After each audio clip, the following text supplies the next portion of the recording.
60 kg di eroina trovate dalla Guardia di Finanza di Padova a casa di un albanese in zona Guizza. L'uomo era stato fermato nel rione padovano per dei normali controlli, fornendo però di documenti che da subito non sembravano autentici. Inoltre lo stato di agitazione e le risposte vaghe fornite dall'albanese hanno portato i militari ad approfondire gli accertamenti, eseguendo una perquisizione a casa dell'uomo. Nell'abitazione le Fiamme Gialle hanno rinvenuto una vera e propria raffineria di droga, trovando 2 sacchi con 60 kg di eroina, strumenti e prodotti destinati alla preparazione e al confezionamento della droga, oltre a 25.000 euro in contanti. Lo straniero è stato quindi arrestato e portato in carcere. Ma vi rendete conto cosa sta succedendo? No, io non so, queste persone poi ci mettono alla guida, questi consumatori sono alla guida, c'è niente da fare, non è che sono ragazzini veramente... Vedo telefono, chi è il telefono? Pronto? Guido Macaluso parla, da Tiene. Buongiorno carissimo. Buongiorno, allora io vorrei, in tempi che corrono così difficili, io sto per sboccare all'inizio degli anni '80 perché si sbocca e poi si percorrono. No, io sto per sboccare ai 90 anni. Ho scritto delle mie memorie, però tempo addietro, delle mie memorie, che cosa sarebbe queste mie memorie? La mia vita passata. Io sono venuto nel Veneto per amore, esclusivamente per amore. Ho sposato una veneta di Tiene, che poi purtroppo è morta. Adesso io per varie ragioni sono qui nella casa di riposo OIC di Tiene, via Liguria. OIC sta per Opera Immacolata Concezione, via Liguria Tiene. Dico, lo presento questo libro, non per vantarmi, non per fare cassetta, perché non ho bisogno, assolutamente. Ecco, per presentare un libro in tempi così difficili è veramente esemplare in tutto e per tutto, secondo il mio giudizio. Vorrei che fosse presentato al pubblico e così lo si leggesse, perché dà una idea di vita, cosa si può fare oggigiorno. Ecco, lì dà un'idea di vita, ed è soprattutto importante la prefazione del libro, che non ho fatto io, ma fatta l'editore, editrice veneta. Il libro è intitolato Guido Macaluso, storia di un trapianto nel nord Italia. Il trapianto non è di cuore, ma è il trapianto da una regione a un'altra. Quindi ero in Sicilia e poi sono venuto in Veneto per amore. Sto qui da 62 anni, sempre a Tiene. Ora la moglie è defunta, sono vedovo. Quindi vorrei segnalare questo libro come interessante per questo fatto. Può essere letto. Bello Guido, bello, trapianto d'amore. Ti ringrazio Guido, grazie di aver chiamato, un grande abbraccio da tutta la famiglia di Sveglia Veneti, sai Guido, grazie veramente. Ecco, questi sono anche i belli esempi, avete capito, questo uomo che parla solo d'amore. Per la prima volta sento un trapianto d'amore, bellissimo Guido, complimenti veramente. Allora andiamo anche a sentire, ecco, e vedere, perché oltre alla droga c'è l'alcol. Andiamo a vedere questa donna ubriaca al volante. Io non sento, no, qual è il problema? Andiamo a vedere.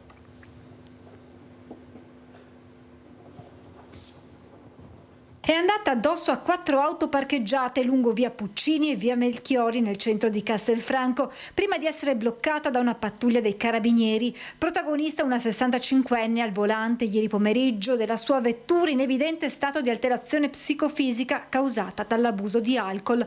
Una volta fermata, i militari dell'Arma l'hanno invitata a sottoporsi ad accertamenti per verificare l'eventuale assunzione di sostanze.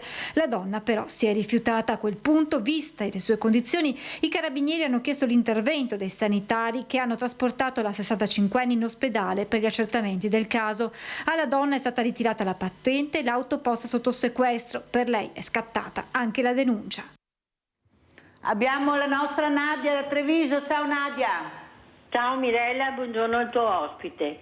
Niente, volevo chiedere al signor Dan, ma le sembra giusto di avere i passaggi pedonali dopo una rotonda. Allora ti innesti, fai la rotonda, ti innesti sulla via che devi prendere e all'inizio c'è subito il passaggio pedonale. Ma queste cose non provocano incidenti, perché se io mi fermo a passare il pedone, quello dietro mi tampona perché non mantengono le distanze. Ma non so, questi delle strade come fanno a fare questi passaggi pedonali. Grazie, arrivederci e buona giornata. Grazie a te cara Nadia, ma hai sentito anche ieri, se ci ascoltavi, cosa ha detto l'immobiliarista Lorenzon, che è già stato proprio capitano, ecco, il comandante della polizia locale, e quello che veramente è successo in questi giorni, che sono stati messi questi paracari da Veneto Strade che sono pericolosissimi e nessuno dà risposte. Speriamo di riuscire a far vedere, ecco, questo posizionamento di questi paracari che ha detto ieri mattina, il perché e soprattutto la pericolosità, che se ne intende Lorenzon ha detto una cosa impressionante, da farsi il segno della croce ogni volta che passi, e nessuno dà risposta. Vedremo se riusciremo a far ascoltare qualcuno che dia qualche risposta, il perché, per quale motivo hanno messo soprattutto questi paracari così pericolosi. Allora, come rispondiamo a Nadia Dan, che ha detto ma è mai possibile? Io due parole solo dico a Nadia, che le rotatorie sono nate appositamente per ridurre la velocità. Prima delle rotatorie c'erano varie strade dove si poteva a lunga traiettoria attirare la grande velocità delle auto. Io ricordo ancora negli anni 2000, da Conegliano a Sacile, quanti platani, quanti morti affinché non venisse fatta la grossa infrastruttura della 28. Per cui dire le strisce pedonali, una rotatoria, ma in una rotatoria ci si dovrebbe sempre fermare, guardare e poi partire. Cioè, la rotatoria è stata studiata, poi dipende dalla tipologia di rotatorie, perché ci sono rotatorie che devi dare l'obbligo a destra, ci sono rotatorie che devi dare l'obbligo a sinistra, c'è una confusione anche nel codice della strada per quanto riguarda le rotatorie, però sono convinto che una rotatoria in più, un comune faccia una rotatoria in più, avremo una vittima in meno. Allora io però non ho capito prima, ecco, qualcuno ha detto, dai servizi che abbiamo visto, mi sembra quando eravamo a Trieste che abbiamo visto il servizio, e anche i monopattini avranno, cioè avremo, cioè è obbligatorio o allora, ancora non è? Poi lo sentiremo anche da un altro ospite che abbiamo. Certo, la legge c'è. Nel codice della strada c'è, però non è attuativa, cioè significa che ancora la legge, tanto per dire, è in limbo, se mi è permessa diciamo questa parola, perché ci sono tanti monopattini, però se andiamo a vedere i dati, le statistiche, in Italia ogni anno abbiamo all'incirca sulle 8-12 vittime col monopattino, ben 730 sono i motociclisti che mancano. A livello europeo sono oltre, nei 27 stati, sono oltre 3.600 morti con le moto. Per cui io vorrei rimandare di nuovo questo appello a questa scacchiera europea: non aspettate un'ora in più per poter promuovere nei confronti della Commissione Trasporti. Ogni giorno che aspettate 20 motociclisti mancano. Questo è un grande problema, è anche un problema però capire, perché sembra che tutto sia a posto, tutto sia approvato, poi arrivano giustamente le telefonate e dicono: ma come ho visto, ecco, il ragazzo col monopattino, senza casco, senza niente, ognuno si fa le proprie regole in attesa che qualcuno dica chiaramente quando verrà approvata questa legge, che verrà messa in atto, perché è inutile che si mettano il fiore, perché sono bravi a mettersi il fiore all'occhio. Abbiamo approvato, abbiamo fatto, e poi noi ci ritroviamo in queste condizioni, come abbiamo sentito dalle telefonate. Questa è una cosa che fa veramente, ecco, inorridire. Andrea Dan, come ci saluta, con quale messaggio? Scacco la regina, null'altro da dire. E con queste parole noi ringraziamo Andrea Dan, Manuela Sicurezza Stradale, di essere stato con noi. Continueremo a parlare di sicurezza perché è la nostra pelle. No, c'è una telefonata, mi dicono. Chi è in linea? Pronto? Sì, pronto? Sì, buongiorno, chi parla? Sono Livio di Padova. Ciao caro Livio. Buongiorno signor Dan. Volevo farle una domanda.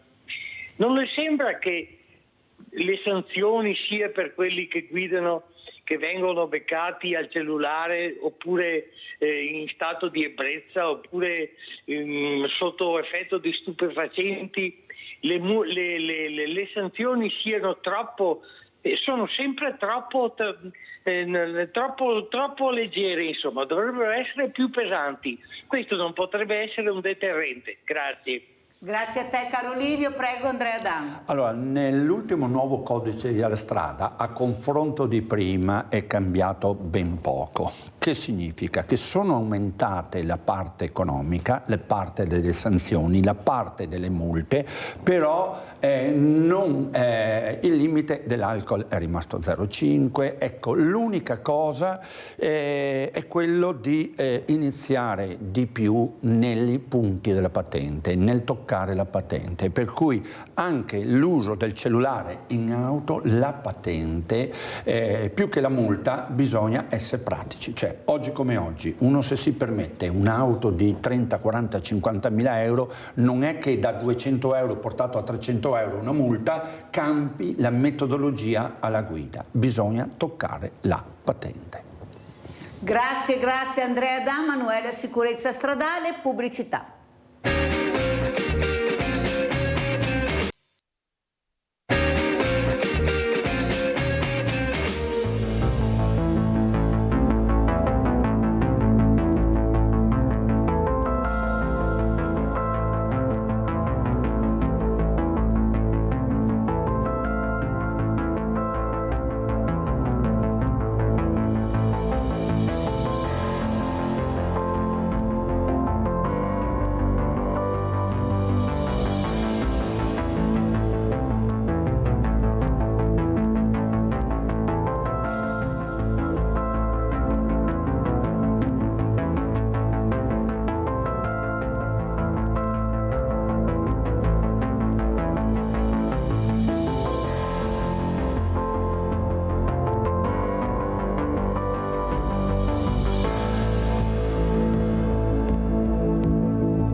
E saluto Anna Radi con Fapi Treviso, associata naturalmente, grazie a voi. Dottoressa Rado di essere qui. Saluto anche Paolo Battistini, referente Associazione Italiana Familiari Vittime della Strada. Ciao Paolo, come stai? Ciao Mirella, ciao. Stai bene? Tutto a posto? Sì, si tira avanti come sempre.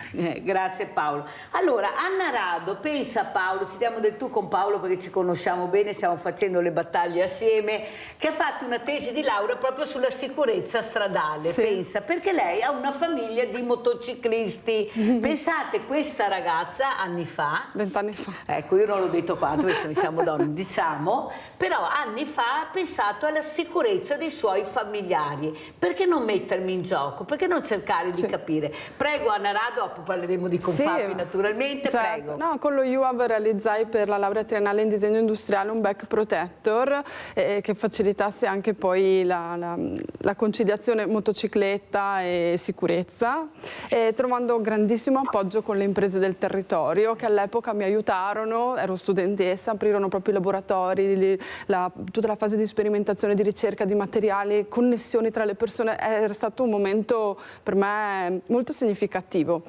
E forse anche un po' lì che ho notato l'importanza di fare sinergia sul territorio e poi la voglia di specializzarmi. Quindi.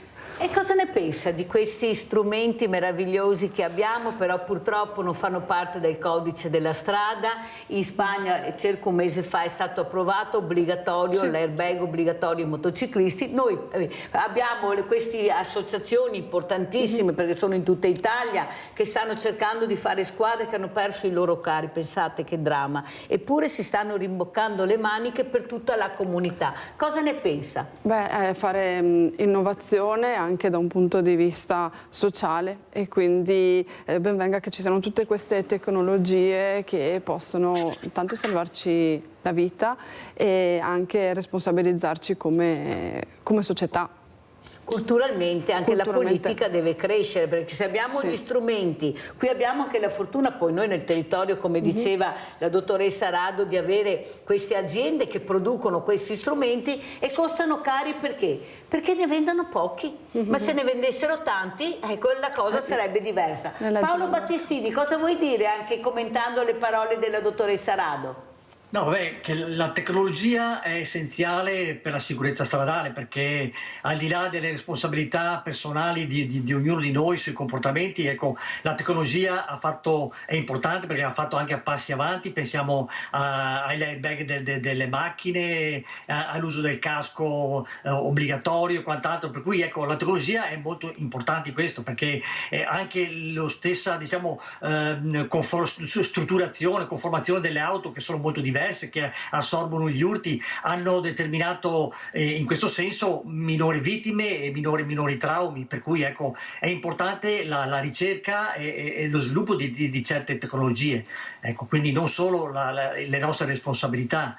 Però ecco, un'altra cosa, se lei prima parlava della difficoltà, se pensiamo che è stato molto difficile anche rendere obbligatorio il casco ai 14enni e il casco obbligatorio per tutte le persone. Ci sono stati dei genitori che si sono incatenati davanti al Parlamento e quindi c'è questa difficoltà appunto perché le cose vengono poco recepite dalla politica. Quindi bisogna insistere, incentivare, sollecitare continuamente, perché purtroppo noi non ci stanchiamo mai. Bravo, perché Paolo. si parla di vite umane e si parla di salute. Abbiamo Maurizio da Conserve, poi sentiamo come commenta la dottoressa Rado le parole di questo importante referente dell'Associazione Italiana Familiari Vittime della Strada, che con l'occasione salutiamo anche la Presidente che sicuramente ci sta guardando, Giuseppina Cassaniti. Prego Maurizio. Ciao Mirella e buongiorno ai tuoi ospiti. Allora, io esordisco con questa cosa. Io non vado a votare questo referendum fuori legge, perché per me è un fuori legge, sono contro questi referendum. No, a posto, chiudo la parentesi. Allora Mirella, ti dico che l'altro giorno, adesso non mi ricordo il paese, hanno fermato i carabinieri nella tangenziale, quella della Monselice Mare, un gruppo di marocchini dentro in una macchina che correvano in senso contrario.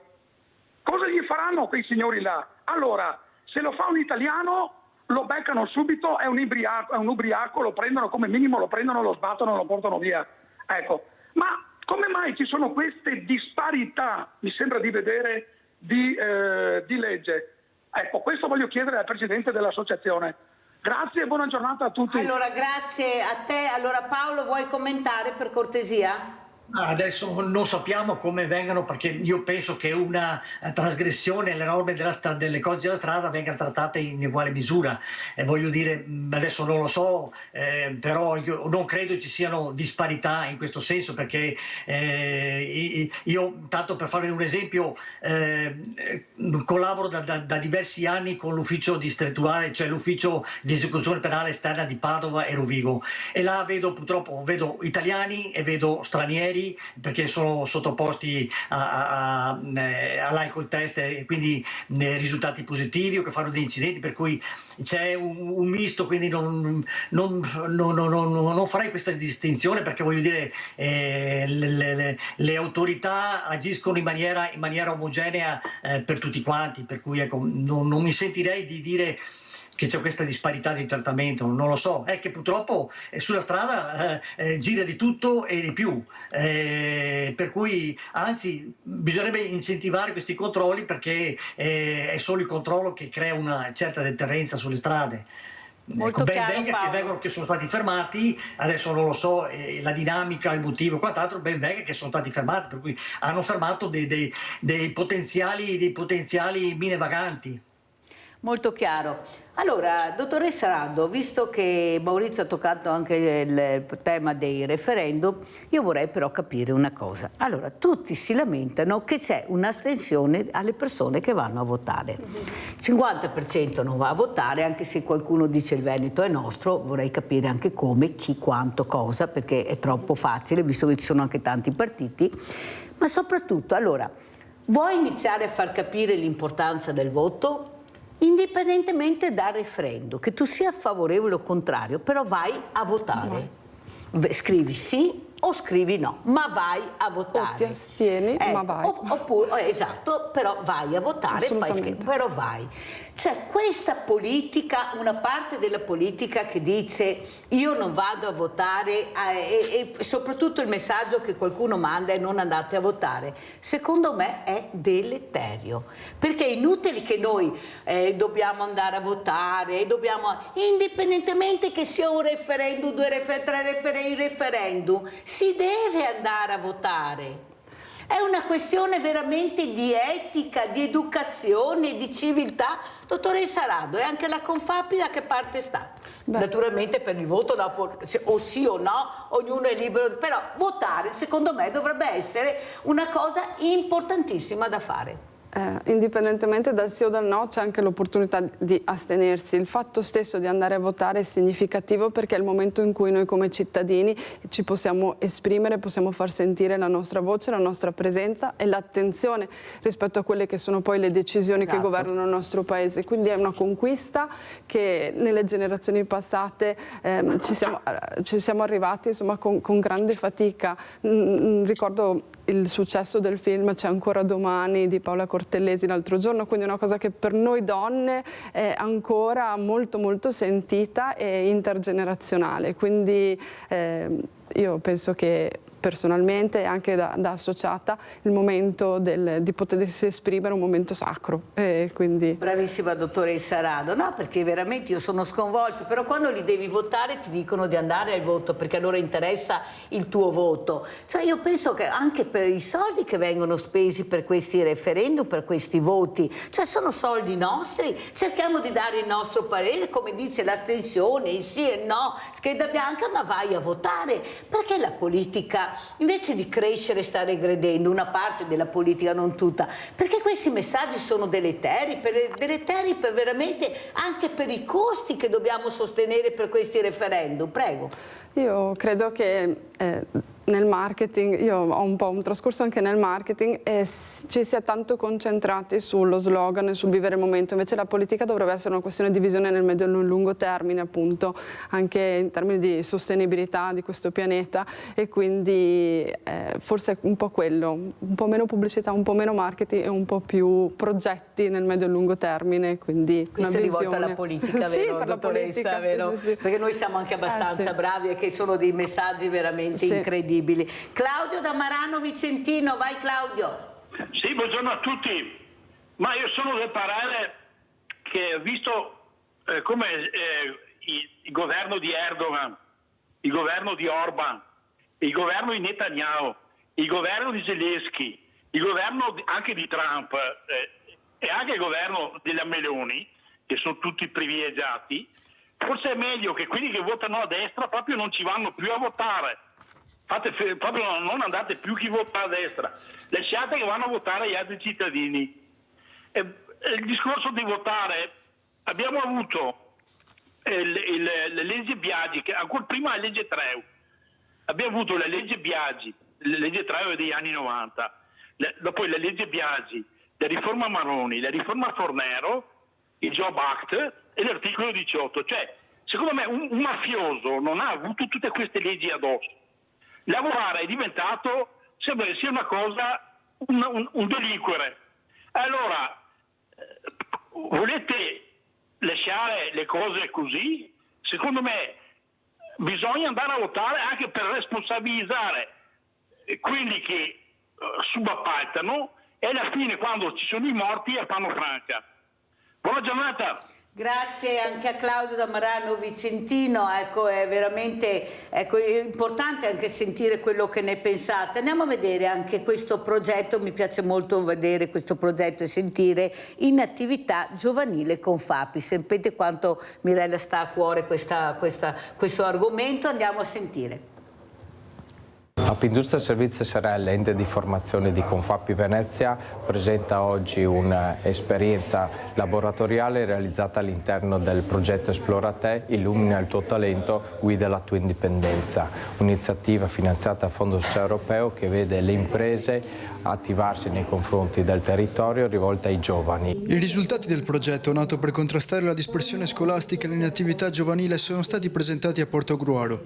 Coinvolti 130 ragazzi e ragazze della città metropolitana. Un progetto che mi sembra sia rivolto dalle piccole imprese nei confronti dei giovani e credo che sia un momento molto importante, un momento nel quale gran parte della gioventù o una parte della gioventù presenta delle criticità. Ecco, progetti come questi sono forse una delle risposte migliori. Orientamento, laboratori formativi e tirocini in azienda per favorire l'aggregazione e rafforzare competenze e capacità personali e sociali.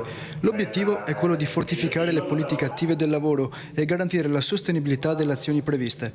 Il progetto infatti ha coinvolto imprese, enti e stakeholder locali. Stiamo assistendo veramente a un periodo particolare in cui i giovani sono in crisi, credo, la fascia adolescenziale, in crisi di prospettive, di educazione, di cultura, di lavoro e spero che insieme tutta la comunità del nostro territorio li possa veramente aiutare ad uscire da questa palude che sembra li stia attanagliando. Quindi il lavoro è sicuramente uno di questi.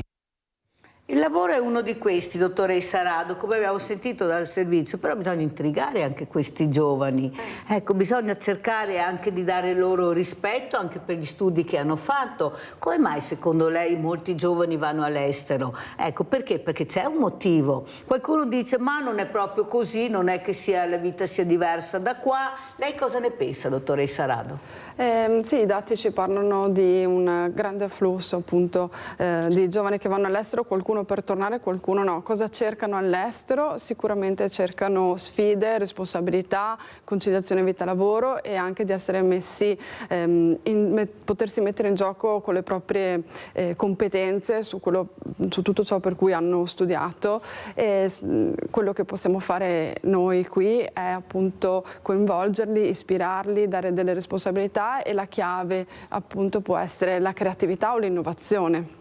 Lei cosa vede in questi giovani? Perché io vedo molta creatività, però la vedo quando c'è qualcuno che li accompagna, che li indirizza, perché molti non sanno neppure di averla, ma se tu li indirizzi la creatività salta fuori e guardate che ce l'hanno e ce ne sono tantissimi di bravissimi ragazzi con questa creatività, però bisogna accompagnarli la creatività, cioè non è che viene fuori così dalla sera alla mattina. Cosa dice, dottoressa? Beh, le scuole innanzitutto hanno un ruolo importantissimo e poi anche la famiglia o la società in generale, mettersi in ascolto, apprezzare insomma quello che i ragazzi hanno da dire, vanno valorizzati, più bravi secondo me, vanno un po' spese queste competenze, poi mostrare storie di successo diventa sempre ispirazionale, chi ce l'ha fatta, chi ha avuto l'opportunità di trasformare le passioni in lavoro per esempio, diventano dei fari, delle guida e credo sia importante. E sono questi messaggi che noi vogliamo veramente sentire. Antonio da Padova, vai Antonio. Buongiorno Mirella. Buongiorno. E buongiorno anche agli ospiti. Beh, diciamo che secondo me, stiamo passando un periodo traumatologico proprio perché io ascolto i telegiornali, non senti? Sì, benissimo. Che aumentano le nascite, che la gente si sposa, che queste notizie qua non le senti solo che c'è il riarmo, bisogna più Europa e questo qua sarebbe il nostro futuro. Mirella, perché parlo così? Perché io parlo per la mia pancia. Allora, il metano costa un occhio della testa, la benzina è aumentata, il gasolio aumenta, le bollette aumentano, tutto quanto aumenta. Io, Mirella, era come mia ideologia, era che ogni giorno andavo al bar a bere un cappuccino, non vado neanche più al bar perché io faccio conti con il mio portafoglio, chiaramente. Se c'è gente che porta a casa 30, 40, 50 mila euro al mese, quelli proprio sono dei nababbi al mio confronto. Ma i giovani, come vuoi che apprezzano i giovani questo periodo qua?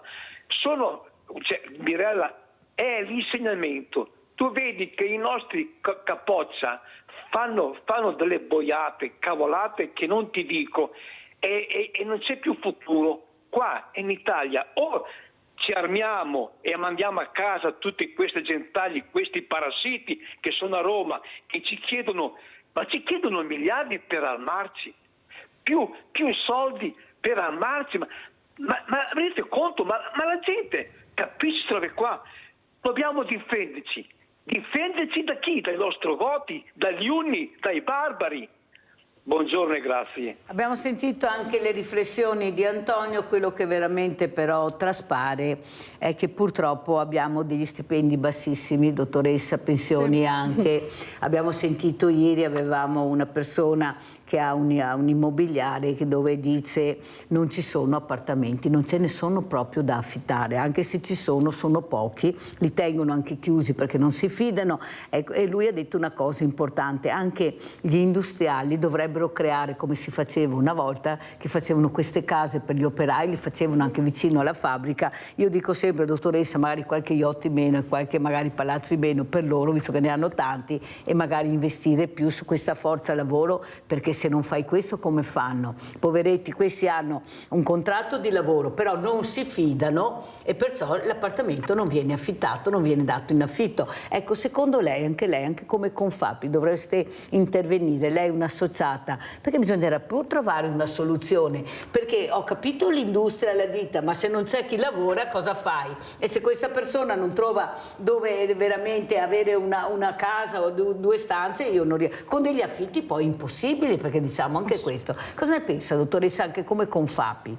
Stiamo vivendo un momento di grande anche rivoluzione nel trovare dei modelli di guida interessanti anche da applicare nelle aziende innovative che tengano conto di quelli che sono i nuovi trend, le nuove sfide, e per fortuna in un certo senso la storia ci insegna, viviamo in un territorio dove la responsabilità sociale d'impresa, e penso ad Olivetti piuttosto che grandi altri imprenditori illuminati del nostro territorio, diciamo perché veramente ne abbiamo. Hanno dimostrato che prendersi cura dell'azienda come comunità è una base da cui partire, quindi tutte le nuove politiche interne all'azienda, intendo dire di guida aziendale, volte a valorizzare il welfare e le competenze siano da integrare assolutamente nei sistemi di guida delle aziende, e noi portiamo come associazione modelli vincenti, aiutiamo le aziende a implementare queste volontà che partono dal basso oppure anche dall'alto, da quegli imprenditori illuminati, appunto. Ecco perché in effetti una volta l'imprenditore faceva questo, basta vedere che abbiamo ancora dei monumenti storici, non si possono neanche abbattere, sono proprio dei monumenti che hanno creato questi industriali, qualcuno addirittura con la quinta elementare, però era un illuminato, non c'è niente, era ecco il creativo nel DNA che lui aveva. Allora andiamo a vedere anche questa Confapi, filiera logistica, e poi la commentiamo.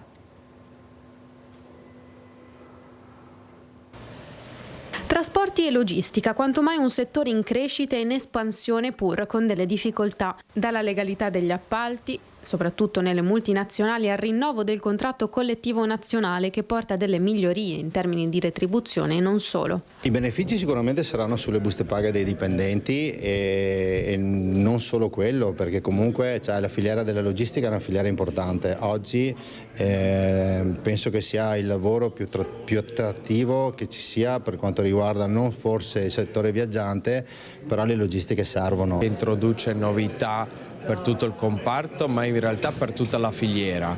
Non c'è solo un aspetto di tabelle retributive, ma di una logica profondamente diversa, un patto fra committenti e trasporti e logistica, che deve essere intesa quindi come una chance per tutta la filiera produttiva nel rilanciarsi, tenendo conto dei giusti costi della produzione, ma anche valorizzando quelli che lavorano nella legalità, nel rispetto dei contratti e che vogliono far crescere tutto il settore, tutto il territorio. La partnership per noi è una cosa fondamentale. Se non c'è partnership col committente si rischia veramente di fare dei progetti di appalto, di outsourcing che siano poco ecosostenibili. Ecosostenibilità significa conoscere quali sono le regole, giocare tutti nello stesso campionato, quindi utilizzare tutti la legalità come leva. Legalità ma anche sicurezza al centro del convegno organizzato da Confapi. Dentro la discussione bisogna tenere in considerazione che la mancanza di investimenti tecnologici nel nostro paese produce un utilizzo smodato di persone. Quando aumenti la forza lavoro in maniera sproporzionata rispetto alla tecnologia, è ovvio che cerchi di recuperare il costo del lavoro tramite la flessibilità. Esagerare su quel sistema ci ha consegnato un problema grave sulla sicurezza sui posti di lavoro.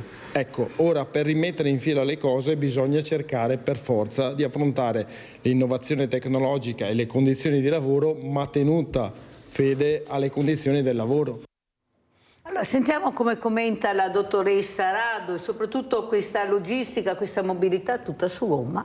No, io non so, dottoressa, però io comincerei a pensare anche alla ferrovia, ai porti. Io non so, io non me ne intendo, però la dico qua perché fra poco devo fare la quarta, la quinta, la sesta corsia. Non riusciamo più a capire, ma funzionerà proprio così o ci sarà un cambiamento epocale anche nella mobilità e forse con i giovani, io ho molta fiducia nei giovani, forse vedono più lungo quello che pensate. Prego, dottoressa Rado. Se parliamo di sostenibilità, in primis siamo noi consumatori che dobbiamo avere un atteggiamento responsabile, dopodiché le aziende è giusto che lavorino, è giusto che le merci si spostino. L'Italia purtroppo ha un po' più privilegiato negli anni determinate usanze, però con l'intelligenza artificiale applicata ai grandi numeri, secondo me saremo in grado proprio anche di ottimizzare i flussi e quindi andare verso una situazione più sostenibile, che può voler dire sia in termini ecologici, sostenibilità ambientale, ma anche sostenibilità sociale, quindi avere cura degli stakeholder, in questo caso anche i lavoratori, nel raccogliere nuove tecnologie e testimonianze di start-up. Per esempio sono entrata in contatto con uno spin-off dell'Università di Firenze che è in grado di inserire all'interno dei tessuti dei rilevatori di postura, e questo è al fianco dei dipendenti, dei lavoratori che stanno sia in ufficio ma anche seduti sui mezzi di trasporto, sui camion, e quindi sì, ci sono tantissime possibilità di andare a raccogliere dati, analizzarli e poi calarli in una realtà produttiva che sia assolutamente fertile, però allo stesso tempo ecosostenibile e sostenibile socialmente. Allora, grande creatività, grande tecnologia, grandi start-up, però poi ci si ferma. Ci si ferma, il paese è completamente bloccato. Eppure abbiamo questa creatività, abbiamo queste start-up fatte da giovani che hanno una creatività incredibile, però poi non riescono ad andare più avanti se non c'è qualcuno che li sorregge. Di solito è sempre un privato. Un privato, ma ci sono appunto anche le associazioni che hanno modo di raccogliere le sfide e le soluzioni e poi fare fronte comune e mettersi a terra, perché il nostro tessuto è per lo più fatto di piccole e medie imprese che magari da sole possono avere anche delle visioni, delle velleità, però fanno un po' fatica. E invece l'essere associati può essere appunto un modo per avere grandi progetti e metterli a terra. Quello che io ho visto, il motivo per cui mi sono iscritta a mia volta, no, all'associazione di Confapi, in particolare Confapi Donne, è proprio questa grande capacità di fare squadra e mettere a terra grandi progetti.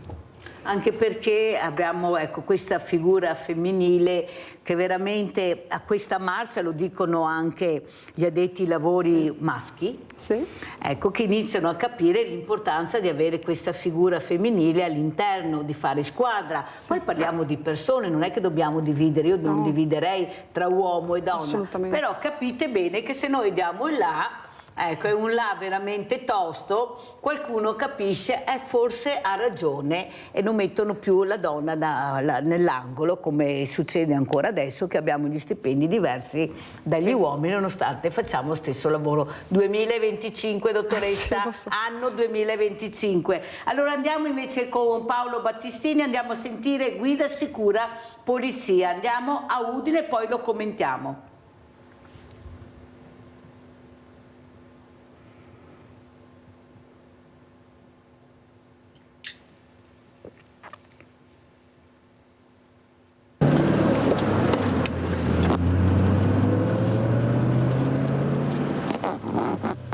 E tu fai questi corsi da quanti anni? 7. L'esperienza è stata unica perché anche noi abbiamo avuto la fortuna di fare un giro con il titolare del circuito VF Drifting, Fabio Reveri, che ci ha spiegato alcuni dettagli da mettere in pratica per una guida praticamente perfetta e soprattutto sicura. Noi abbiamo solo assistito, a differenza degli agenti della polizia locale del Friuli Venezia Giulia, che hanno trascorso la mattinata proprio sul circuito di Mariano del Friuli per un corso professionale di formazione per la guida in sicurezza finanziato dalla Regione. Quest'anno abbiamo voluto inserire all'interno del programma di formazione per la polizia locale anche questo corso, questo per diversi motivi. Innanzitutto perché stiamo spingendo sempre di più sulla sicurezza stradale, dandoci la possibilità con degli istruttori qualificati di poter intervenire su magari qualche difetto nella guida, che non è un difetto quando si tratta di guidare tranquillamente, serenamente con la famiglia, ma che può essere un difetto quando invece si tratta di sport. Questa è stata una giornata delle tante in cui abbiamo la polizia locale, in cui facciamo i corsi di guida sicura, abbiamo parecchi poliziotti in cui stiamo formando e devo dire che la grande soddisfazione è entrano guidando in un modo, escono tutti contenti guidando in un altro, con molta più sicurezza e padronanza del mezzo. Padronanza del mezzo, forse sta proprio tutto qua, perché gli agenti della polizia locale, per garantire la sicurezza dei cittadini, a volte sono costretti a fare gli straordinari, il che significa correre velocemente per un'emergenza, prestare immediatamente soccorso o, perché no, effettuare anche un inseguimento. E questi non sono dettagli banali. Tra curve da prendere in velocità, asfalto bagnato e frenate improvvise è necessario saper maneggiare appunto in estrema sicurezza il veicolo anche utilizzando uno stile di guida sportivo. Ecco perché la pista di Mariano del Friuli, unico centro tecnico federale AC Sport in regione, è perfetto grazie alle sue caratteristiche che simulano le reali condizioni che un agente può affrontare sulla strada. Ovviamente tutto in sicurezza, con l'asfalto che può essere bagnato artificialmente, la ghiaia esterna per attutire eventuali uscite di pista e gli pneumatici che fungono da barriera lungo tutto il percorso. È fondamentale questo percorso che naturalmente coglie il nostro favore e il nostro apprezzamento, in quanto ci rende edotti ma soprattutto ci fornisce quei rudimenti, quei consigli e quelle tecniche di guida per assecondare e quindi offrire un servizio migliore al cittadino, naturalmente in estrema sicurezza. Diamo corso a questo progetto che serve a sensibilizzare, a preparare e di conseguenza ad avere persone più formate tutti i giorni sulle nostre strade. Paolo Battistini, mi sembra di aver sentito unico centro, forse per quello che abbiamo troppi morti, perché non abbiamo centri dove insegnare a guidare. Cosa ne pensi e come commenti questo servizio? Sì, infatti diciamo ce ne sono pochissimi in Italia, ce n'è uno a Valle Lunga che mi pare sia a Roma e così via, quindi ecco ce ne sono pochissimi. Tra l'altro era stata fatta una cosa del genere proprio a Castelfranco diversi anni fa, poi è stata disattesa e così via perché ha bisogno, cioè sono strutture che hanno bisogno di finanziamenti, di manager, diciamo, ecco, che si dedicano a questa cosa. È una cosa molto importante perché, voglio dire, fanno vedere, diciamo, ai nuovi patentati e così via le difficoltà della guida quando magari si guida sul bagnato o si guida sul cellulare, o quando esce, diciamo, un ostacolo improvviso dalla strada, di essere incapaci di poter reagire in modo pronto. Sono soluzioni che appunto dovrebbero essere intensificate un po' dappertutto. Noi diciamo che magari una lezione in meno di teoria, però una lezione in più di questo tipo, perché mandiamo sulla strada magari dei giovani che fanno pochissime prove di guida pratiche sulla strada, che non sono in grado di guidare. Io le racconto un aneddoto che mio figlio a 30 anni, 31, quando lui ha fatto la patente, ha fatto tutte le sue ore di prova di guida e ha fatto anche quelle 6 ore obbligatorie di guida, 2 ore di notte, 2 ore in autostrada e 2 ore nelle grandi arterie di città e quant'altro. Molti ragazzi suoi compagni queste ore non le hanno fatte, erano state solo scritte nel libretto, per cui mandiamo a spasso diciottenni che non hanno la cognizione di guidare, diciamo, in maniera pronta la strada, e questa è grave, perché qua si tratta di responsabilità molto molto pesanti e purtroppo molti genitori, siccome la guida, la patente costa, voglio dire, però la vita costa molto di più, la vita e la salute non ha prezzo, e per cui spendere, se a disposizione queste strutture, spendere quelle 100-200 ore in più per fare un corso di guida di questo tipo è molto molto importante. Ma senti Paolo Battistini, non è che anche le scuole guida devono cambiare un po' registro, nel senso, ma chi se ne frega del motore, che se ormai si ferma la macchina non è che alziamo il cofano e andiamo a vedere, cioè capite che c'è qualcosa che non torna, come dice Paolo, ma voi in autostrada vedete queste scuole guida, io non ne ho visto mai neanche una, non so, sarò anche sfortunata, ci sarà anche qualcosa, quando piove a dirotto vedete macchine che fanno scuola guida, eppure dopo prendono la patente, come dice Paolo Battistini, corrono anche qua la Confapi può essere di appoggio a questa associazione che sta cercando di fare, naturalmente lei è un'associata, non è che possa, però è un appello, mi sembra importante, che riguarda tutti, perché tutti quanti dobbiamo fare rete, perché è un bene comune che stanno facendo queste associazioni. Prego dottoressa Rado. Sì, avere a cuore la collettività per noi è assolutamente importante, per cui io raccolgo l'appello, lo porto, giuro. E poi si fa sentire magari con Paolo Battistini, perché veramente qui tutti quanti dobbiamo fare, cioè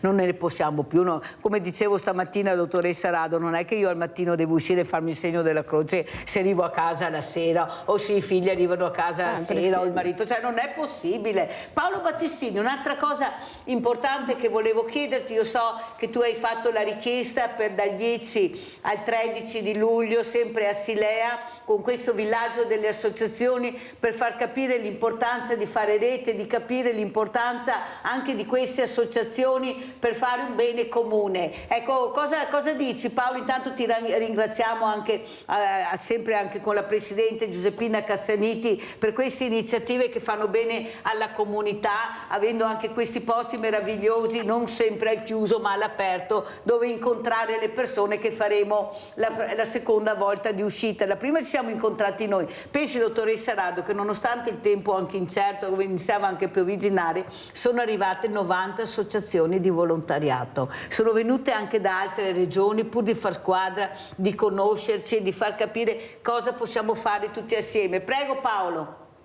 Sì, intanto vorrei allacciarmi un po' alla situazione delle scuole, delle autoscuole, che devono essere più professionali e devono avere un insegnamento un po' diverso, e noi abbiamo proposto anche anni fa l'intervento di una psicologa all'interno delle autoscuole, perché è molto importante questo intervento, devono un po' cambiare e responsabilizzare di più i ragazzi, perché non deve essere un patentificio, cioè come un fornaio che sforna patenti, ma devono creare responsabilità. Detto questo, sì, noi siamo ben lieti di collaborare, diciamo, in questo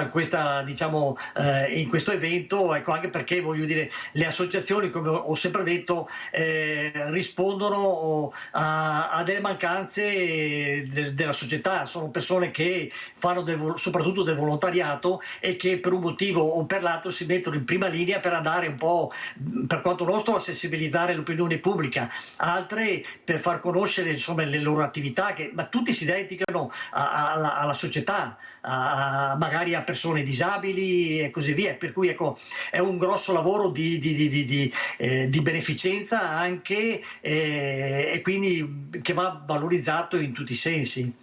Allora andiamo a vedere, visto che abbiamo parlato di psicologia, andiamo ancora a Trieste, psicologia scolastica in Friuli Venezia Giulia. Andiamo a sentire.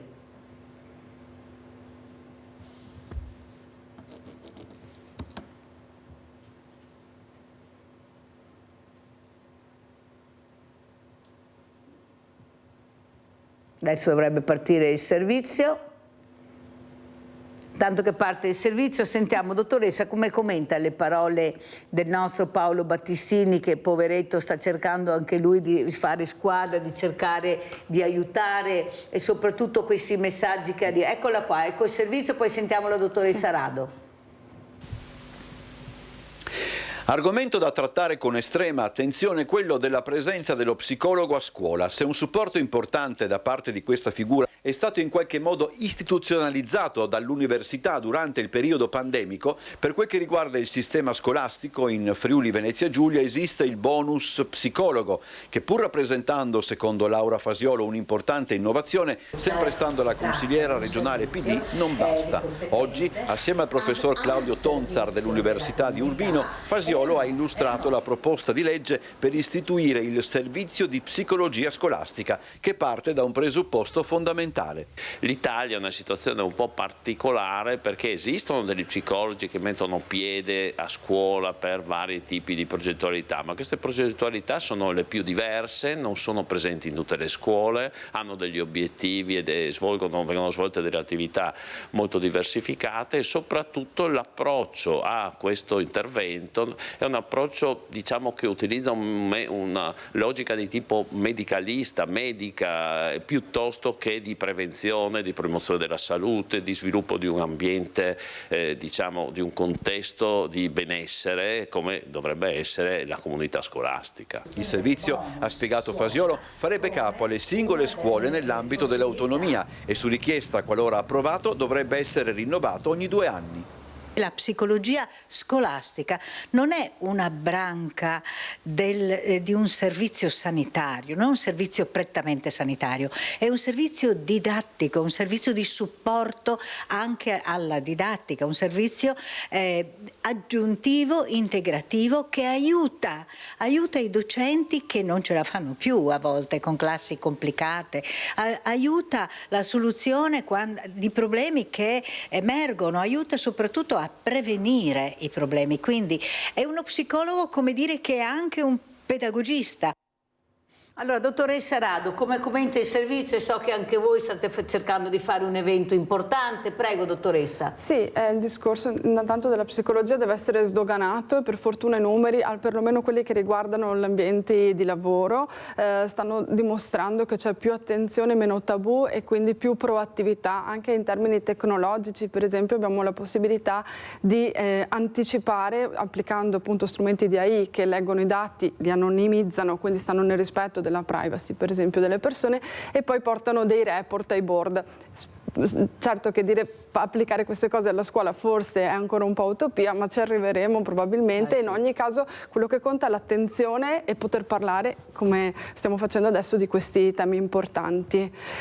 Prego, dottoressa. Sì, questo è uno dei temi, forse l'ho un po' anticipato adesso con questo discorso, che porteremo anche ad un evento con FAPI Donne del territorio di Treviso e Venezia il 22 di maggio. Perciò prossimamente, sì, su questi schermi. Esatto, ci riuniremo, l'idea è proprio quella di avvicinare nuove imprenditrici anche alla nostra associazione, portandole a testare con mano che cosa vuol dire la nostra comunità, fare scuola, essere sensibili rispetto a dei temi oggi di attualità come quelli che abbiamo affrontato adesso, in particolare la leadership femminile, e vivere un momento associativo piuttosto vario e toccare con mano, insomma, le nostre esperienze.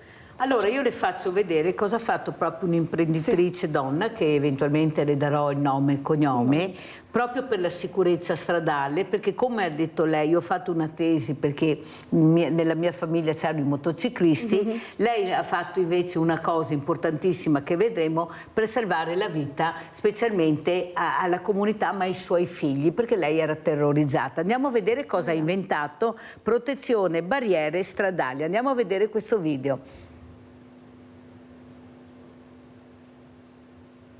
Eccolo qua.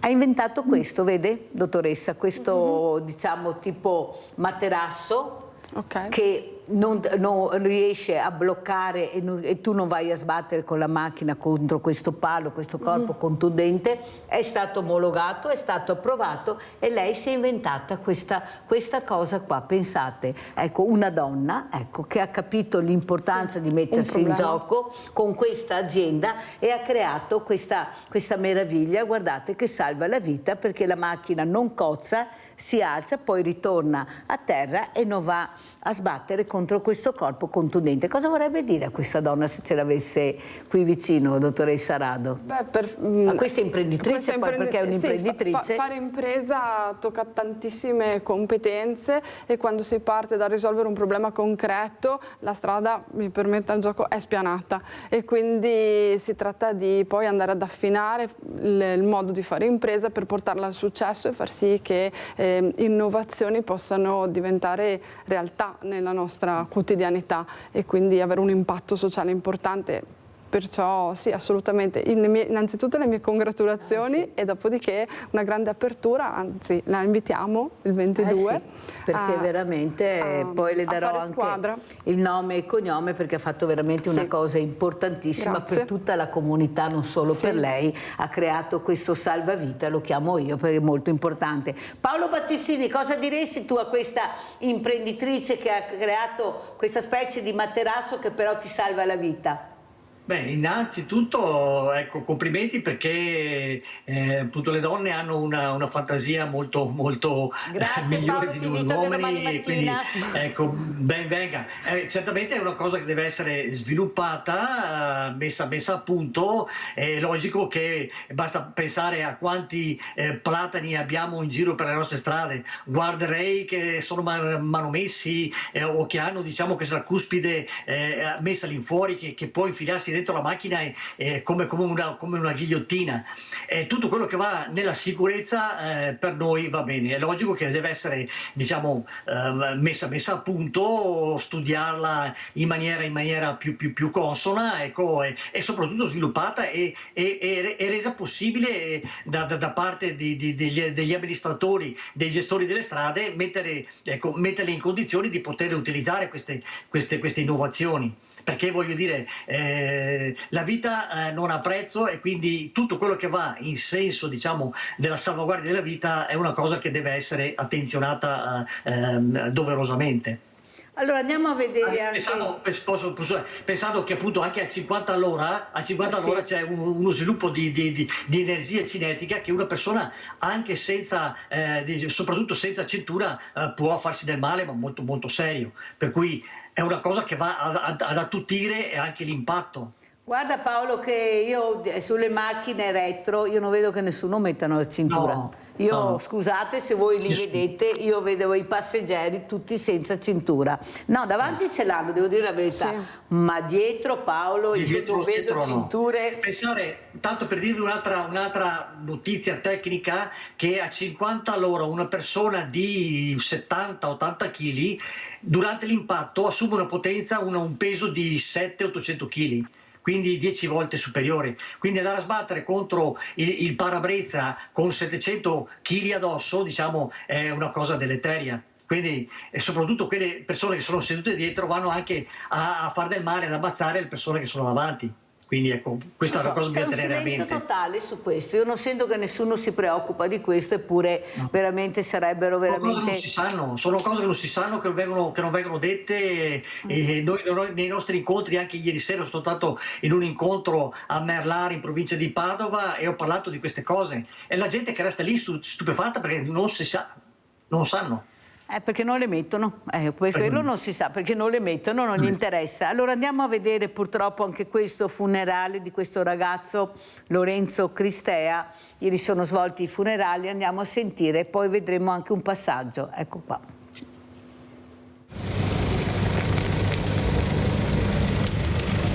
È il silenzio interrotto dalle lacrime a salutare l'arrivo della bara di Lorenzo Cristea nella chiesa ortodossa di Loreggia. Il tempo si ferma.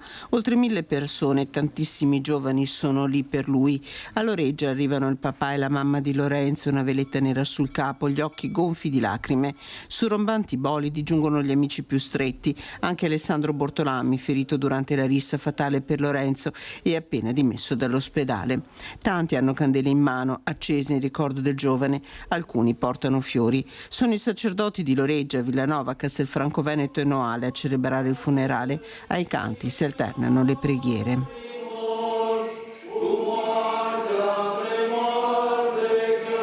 Al termine del rito il saluto del celebrante che invita i giovani a fare uscire solo il loro amore e a fermare ogni violenza. La cugina ricorda il Lorenzo Solare e, pensando al 4 maggio, prega: mi auguro che quello che è accaduto quella notte non accada mai più. Ultimo a salutare Lorenzo, uno degli amici. Sempre pronto a sdrammatizzare, a prenderci in giro, a farsi ridere anche quando non avevamo voglia. Nessuno parla dell'indagine, solo lacrime e dolore nella chiesa ortodossa, dove in tanti si stringono alla famiglia, amici, parenti, con loro le sindache di Loreggia e Trebaseleghe e la vice sindaca di Castelfranco Veneto, con il consigliere regionale Sandonà. Sul sagrato, commosso il saluto affidato a frasi come questa: sei sempre nel nostro cuore, scritte con i pennarelli neri su palloncini bianchi che vengono lanciati in cielo. È il rombo dei motori con i poster dei momenti felici vissuti con l'amico a salutare Lorenzo Cristea. Il suo corpo riposerà nel cimitero di Borgoricco. Paolo Battistini, come commenti, con tutto il rispetto e un abbraccio a questa famiglia per questa perdita immane così giovane, rampanti bolidi, accompagnato da questi rampanti bolidi? Prego Paolo Battistini. È una cosa che non condivido, ecco, assolutamente, perché voglio dire, adesso scusami, ma adesso non so la dinamica di questo ragazzo, se è morto in un incidente stradale o in qualche altra maniera. No, è stato ucciso a coltellate. Ecco sì, la violenza nei giovani e così via, che la violenza è legata molto anche all'uso di alcol, di droghe e quant'altro. Ecco, non condivido queste diciamo, perché voglio dire, dà il senso come si dice, scusate, ma non mi viene il nome, ecco, perché dà la velocità, questo senso di impotenza, non impotenza, scusate, non mi viene il nome, ecco, non è bella, diciamo, ecco, e soprattutto fa parte della violenza che c'è in molti giovani, ecco. Adesso girano col coltello, cioè non hanno il senso del limite, non hanno il senso della percezione del pericolo e del limite, ed è per questo che magari, come ritornando prima, nelle scuole ci vorrebbe anche un supporto psicologico in questo. Io ho notizia di ragazzi che magari prima del compito, prima dell'interrogazione, hanno una bottiglia di vodka e si bevono la vodka per superare questa difficoltà, queste paure. Senti Paolo, però io ho sentito la scorsa settimana, non so se l'hai sentito anche tu Paolo Battistini, di quel ragazzo che ha affittato la Porsche e girava per il paese a una velocità incredibilmente alta, più di 153 all'ora, e sono morti in 3. Allora, sì. Questi ragazzi che arrivano, e abbiamo visto giovanissimi con questi bolidi in mano, ma siamo sicuri che li sanno guidare questi bolidi, queste macchine così potenti? Perché veramente mi sorge anche un dubbio. Vabbè, hai la possibilità, lavori, guadagni, puoi fare quello che vuoi, ma poi vai sulla strada con questi potenti bolidi che avete sentito. Ma è normale? Dottoressa, lei come legge questo servizio? Lei poi che ha fatto una tesi di laurea sulla sicurezza. Sì, i giovani passano da tantissime ore di televisione, software, giochi, dove tutto è simulato, tutto è virtuale e non ti succede niente, poi a misurarsi con la realtà e la fisica della realtà, in cui se sbagli ti fai male, molto male, e poi resta un grande dolore, un grande lutto. Quindi ben vengano anche tutte le iniziative che avete mostrato nell'arco di quest'ora che abbiamo passato assieme, in cui si sensibilizza e ci si misura con, si confronta anche. Esatto, con la realtà, per prenderne consapevolezza e prevenire. L'unica è prevenire. Questi, se sono questi i messaggi, ho capito, puoi prenderti il bolide, ma devi anche saperlo guidare, perché veramente è una roba incredibile, sono macchine che vanno a più di 250 all'ora, Sì. Non stiamo scherzando con Sì. giocattolini. La passione per la tecnologia, il design sono sicuramente condivisibili e uniscono le comunità, però dall'altro lato si deve sempre tenere presente che questo mondo non è fatto di immagine, ma bisogna essere responsabili. Sino che di sicurezza parliamo. No. Allora adesso andiamo a Venezia e andiamo a vedere invece Confapi Africa. Là di sicuro i ragazzi non hanno sti bolidi, non hanno neanche la bicicletta, poveretti. Andiamo a sentire. Investire in Africa, terra ricca di opportunità, specie in questo particolare periodo storico dove l'incertezza della situazione internazionale con l'impatto dei dazi sta scatenando un vero e proprio urto monetario. Al contrario, l'Africa, con il suo mercato emergente, con i settori chiave dell'agroalimentare, energie rinnovabili, costruzione, sanità e farmaceutico, rappresenta il futuro per ogni investitore. A Venezia è firmato nelle scorse ore un duplice e importante contratto internazionale tra Fagas, istituzione che rappresenta circa il 90% delle piccole e medie imprese dell'Africa, e tra aziende venete, con la ETC di Treviso. Il continente africano è oggi sicuramente un luogo dove molte opportunità possono essere colte. I cambiamenti geopolitici che sono in corso aprono nuove prospettive per le imprese italiane, e quindi ETC è impegnata in questo percorso. L'accordo prevede di fornire tutto il supporto informatico e digitale a tutte le aziende e attività presenti in ben 14 stati africani dell'area del centro-ovest. Sono paesi che stanno crescendo molto, che hanno voglia di crescere, che cercano non a caso anche dei player internazionali con cui rapportarsi, con cui costruire un percorso. Crediamo che in particolare quell'area sia quella che nel prossimo futuro proporrà il maggior potenziale di crescita. Grande l'attenzione alle donne. Noi di Fagas abbiamo deciso di investire e mettere in atto progetti a favore della donna per favorire la sua autonomia, perché la donna è fattore di produzione e di inclusione in tutto il mondo. Dal Veneto all'Africa il sostegno che verrà dato sarà quello all'economia di prossimità, a volte anche rurale, e di un mercato che per crescere ha bisogno di strumenti. La Confapi assiste le imprese creando il supporto tecnico, supporto legislativo, giuridico e quant'altro necessario per confluire l'azienda verso l'estero. Allora, dottoressa Rado, come commenta questo servizio e come ci saluta, con quale messaggio ci lascia? Prego. Beh, una recentissima imprenditrice che è entrata a far parte del nostro gruppo Confapi è proprio una donna africana, e quindi sì, stiamo veramente creando grandi sinergie e mettiamo a terra progetti importanti, quindi l'invito è quello di venire a conoscere la nostra associazione dal dentro in un momento conviviale che vuole ispirare le donne verso, e non solo tutti, insomma, verso una leadership diversa, una leadership che guarda lontano. Quindi l'appuntamento è il 22 maggio al Perché di Roncade. A che ora? Alle 17:30. Ecco, abbiamo detto tutto. Come ci saluta? Grazie mille per questa giornata in cui abbiamo affrontato assieme dei temi importanti. Grazie a tutti. Grazie veramente alla dottoressa Anna Rado, associata a Confapi Treviso. Paolo Battistini, come ci saluti invece tu? Con quale messaggio vuoi lasciarci? Beh, diciamo che è sempre la solita cosa, che bisogna avere consapevolezza e responsabilità in tutto, perché appunto siamo in relazione con tutti quanti, dobbiamo avere il rispetto di tutti per la civile convivenza, e la civile convivenza parte anche dal condurre un'auto, dal condurre una moto, di andare in bicicletta o a piedi e quant'altro. Quindi ecco, tutti dobbiamo sapere come comportarsi e avere avere il rispetto di tutti quanti, ecco, perché altrimenti ognuno fa quello che vuole, diventa anarchia, diventa liberticidio e quindi sulla strada purtroppo si perde la vita molto più facilmente, anche senza, basta solo un secondo, insomma, ecco. Grazie a Paolo Battistini, referente Associazione Italiana Familiari Vittime della Strada, di essere stato anche lui con noi. Ancora grazie alla dottoressa Anna Rado. Pubblicità.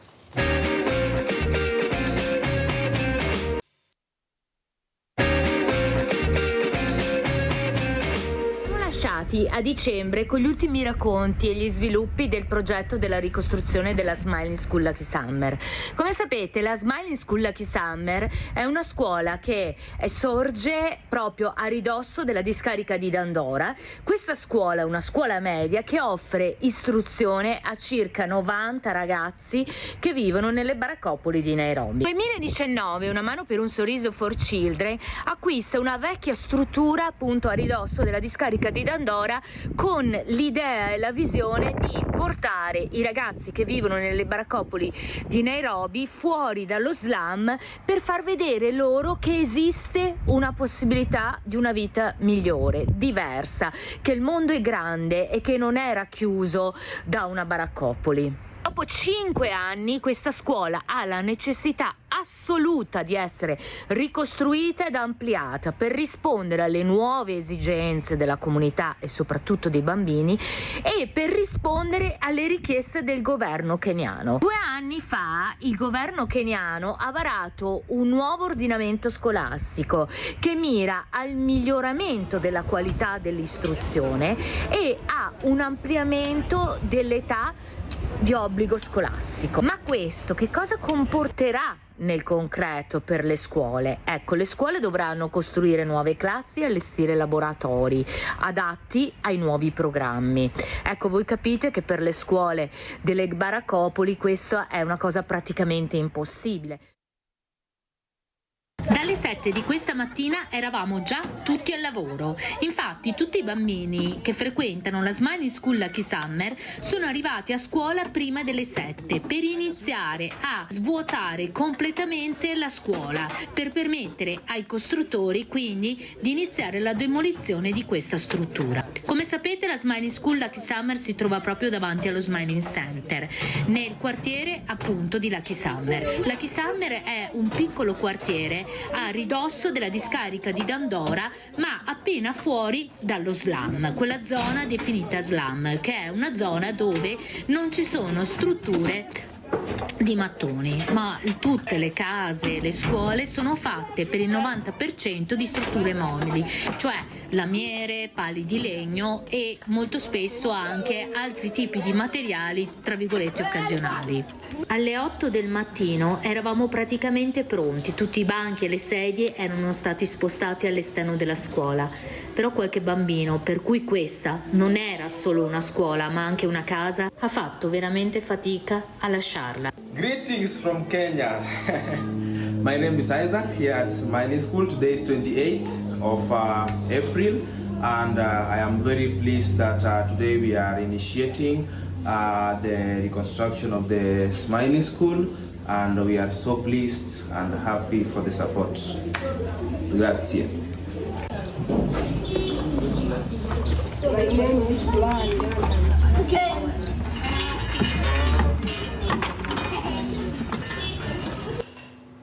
Saluto Paola Viola, presidente Una mano per un sorriso for Children. L'avete vista altre volte, appena tornata da questo posto, diciamo meraviglioso, sì, anche se è da ricostruire, sì, ma meraviglioso per la gioia che abbiamo visto, sì, la voglia di vivere, di imparare, di ascoltare. Grazie Paola. Saluto anche Monica Poli, Comitato Cittadini Non Distratti. Ciao Monica, bentornata. Fa piacere rivederti, grazie. Non so se c'è anche l'altro ospite, chiedo alla regia. Allora, se iniziamo proprio con Paola Viola, abbiamo visto questa meraviglia che state cercando di fare, questa ricostruzione per cercare di far imparare questi bambini almeno l'ABC, quella che è una vita normale, una scuola dignitosa. Io penso che la cultura possa salvarli, ecco, io penso questo. Però il problema è che bisogna reperire fondi e tutti quanti chiedono soldi e alla fine anche non si sa più dove andare a parare, anche se a mio avviso certi fondi dovrebbero essere destinati a queste realtà che fanno solo del bene, siccome dicono aiutiamoli in casa loro, allora cerchiamo di aiutare anche Paola che li aiuti in casa loro. Prego Paola. Ecco, allora niente, questa tematica della raccolta fondi e poi di come vengono destinati i fondi è molto delicata e secondo me oggi più che mai è un impegno di noi persone che siamo impegnate appunto in questi progetti di dare riscontro. Proprio per questo, come sai Mirella, noi dedichiamo praticamente quasi tutta la nostra vita, a parte l'aspetto lavorativo, perché anche noi dobbiamo lavorare, visto che quello che fa ad oggi Una Mano per un Sorriso for Children è in toto volontariato e questo ci tengo a sottolinearlo, quindi dedichiamo gran parte della nostra vita ad essere esempio per queste persone, perché non è mai un'imposizione, ma è un esempio, un accompagnamento, ma al tempo stesso un esempio per come questo tipo di progetti dovrebbero essere portati avanti. Quindi una volta ti ho detto sapessi quanti chilometri ho fatto per questi sorrisi, quindi ogni volta che è possibile e necessario siamo pronti a prendere un aereo ed andare in aiuto di queste persone, però portando anche a casa queste testimonianze che sono molto importanti.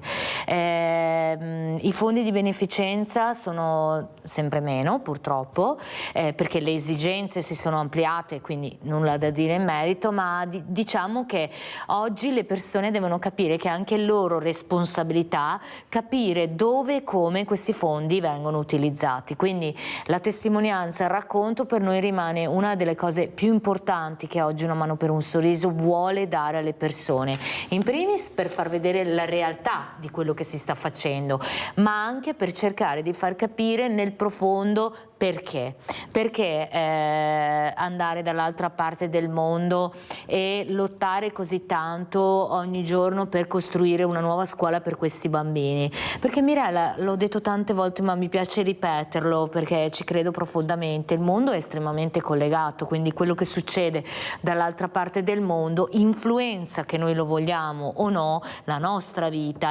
anche le nostre lotte. Per esempio mi viene un esempio molto importante, probabilmente poi vedremo anche un video che racconta questa storia, come i nostri genitori che lavorano nella discarica di Dandora in questi 6 mesi di costruzione della Smiling School saranno impiegati nei lavori della Smiling School, quindi per la prima volta queste persone avranno un lavoro dignitoso dove dalle 8 della mattina alle 6 di sera loro avranno un lavoro per cui essere pagati. E io in queste 2 settimane che sono stata in Kenya, Mirella, mi svegliavo alle 6 di mattina, ero la prima ad arrivare in cantiere e l'ultima la sera a salutare gli operai prima che chiudesse alle 6 di sera.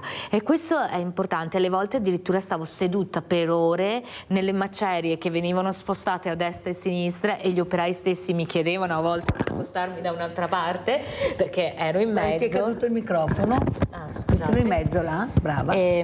Appunto perché mi chiedevano nello stesso modo di spostarmi, di non perché ero in mezzo, intracciavo il traffico e quindi io addirittura editavo, e questa è una cosa assurda che mi piace proprio ricordarmelo per capire il mio senso di dovere e quello che ho fatto in questi pochi ma importanti giorni, mentre editavo i video da poi pubblicare nei social, e quindi molto interessante. Perché per i ragazzi? Per i ragazzi perché i ragazzi sono il prossimo anello di questa catena, il prossimo anello di questa catena dove le persone continuano a sfruttare persone meno istruite, con meno possibilità, con meno opportunità e con una visione del futuro estremamente ridotta per tenerli in questo basso circuito fondamentalmente, dove solo grazie allo sfruttamento di questo tipo di persone altre persone molto più potenti possono guadagnare molto. Esatto, continuare a fare andare il mondo in questo modo, ma noi non lo vogliamo. Certo che no. Allora, prima di vedere, di andare a Venezia, Monica Polli, volevo portarti a Treviso. Guarda cosa è successo ieri a Treviso con questo scippatori a Ponzano Veneto, cosa è successo a questa donna. Andiamo a vedere. Ho scombussolato. Sì, ho dei momenti dove si mi prende un po' tanto. Aggredita e picchiata selvaggiamente da 2 scippatori, è ancora molto scossa la donna di 40 anni, vittima della brutale rapina in via Schiavonesca a Ponzano. La signora è in bici e percorre la strada da Barruchella verso la scuola Gastaldo. La scena immortalata dalle telecamere di videosorveglianza delle abitazioni della zona.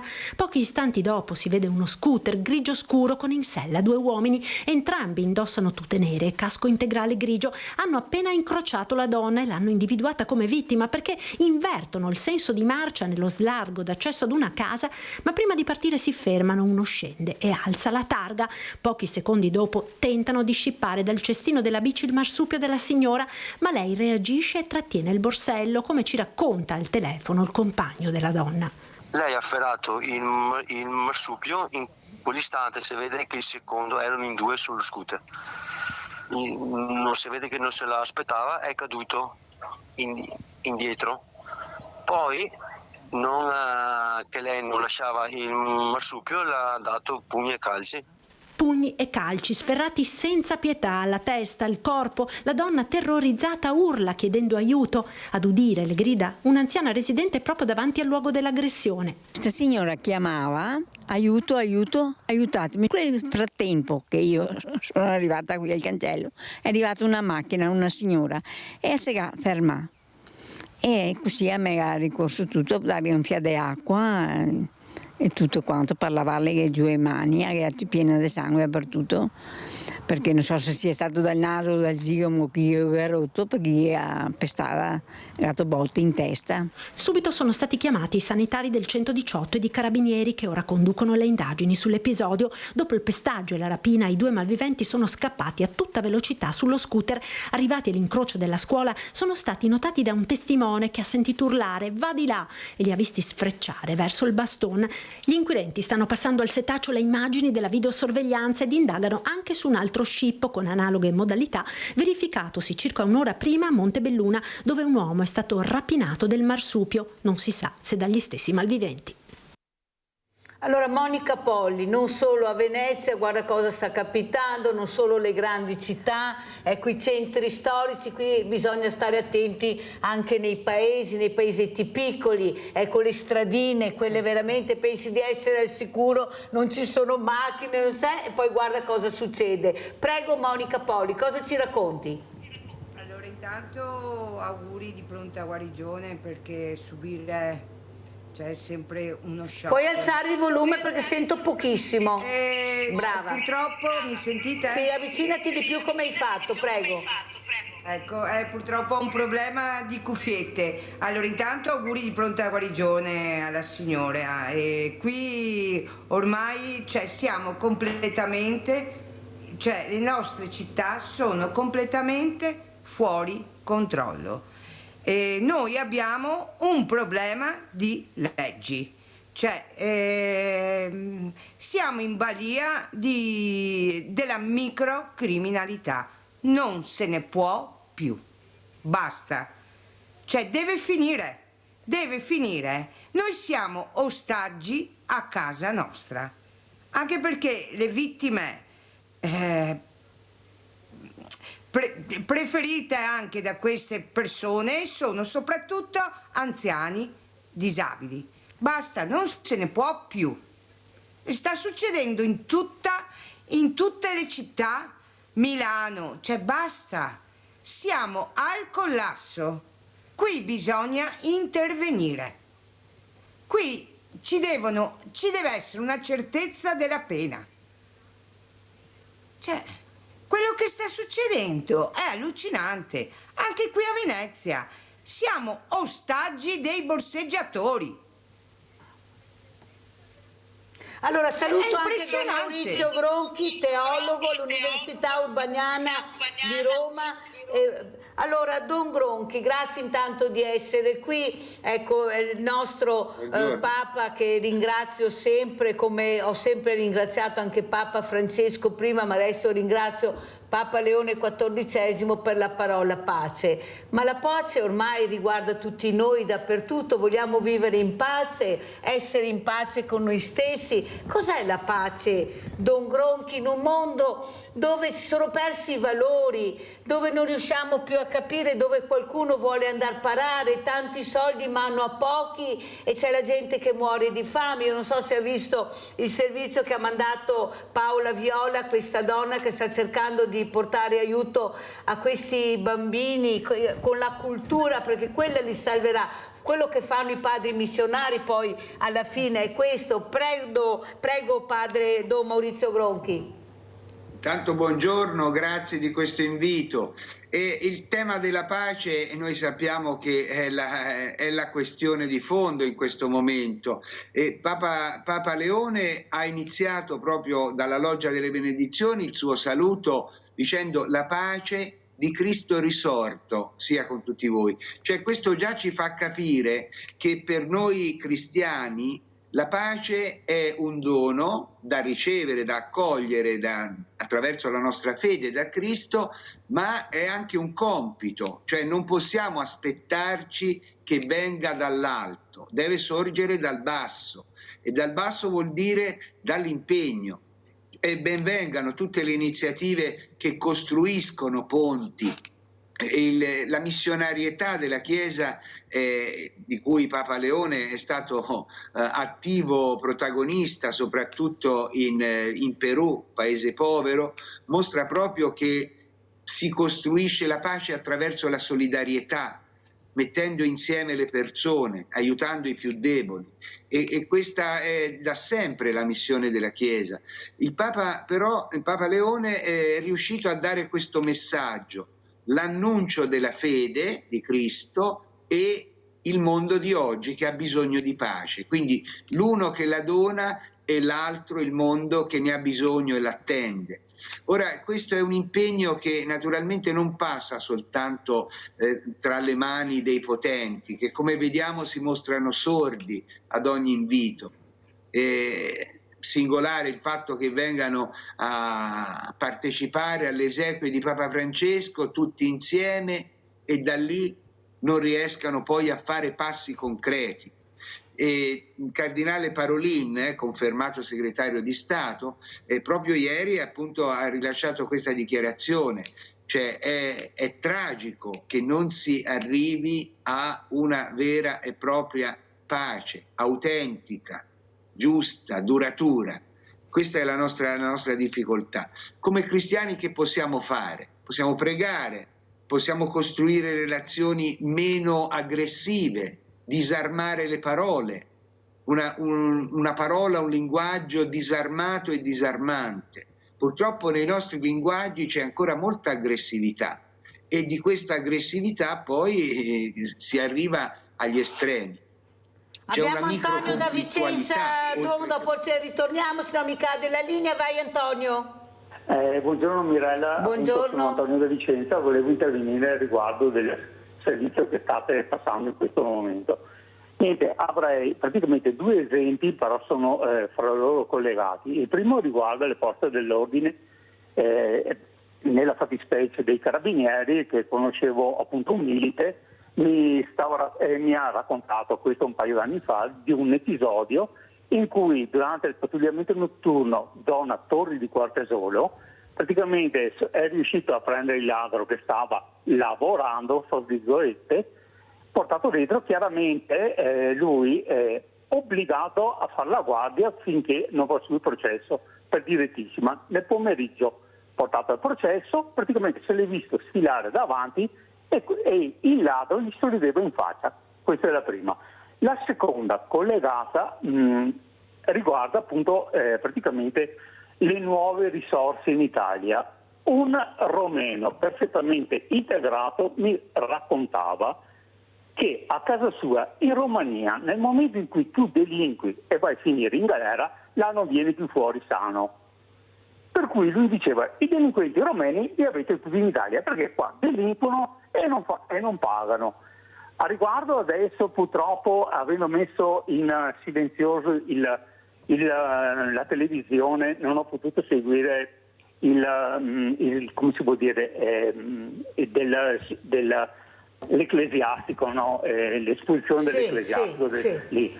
Non ho potuto seguirlo perché adesso lo sentirai, allora lo sentirai, perché andiamo avanti, devo correre, ma sei stato chiaro. Allora, visto che parliamo di pace e di sicurezza, andiamo a vedere cosa riesce a fare Paola Viola con la sua squadra. Andiamo a vedere la seconda ricostruzione.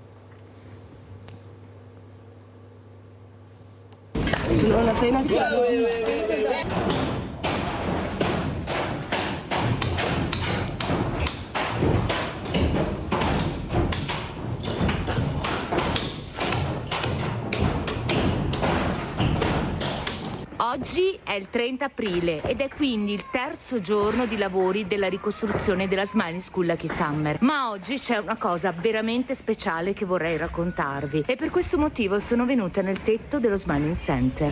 Questa mattina alle 7 gli operai e il capo cantiere Francis erano già al lavoro. Vorrei che osservaste molto bene questa mattina la scuola.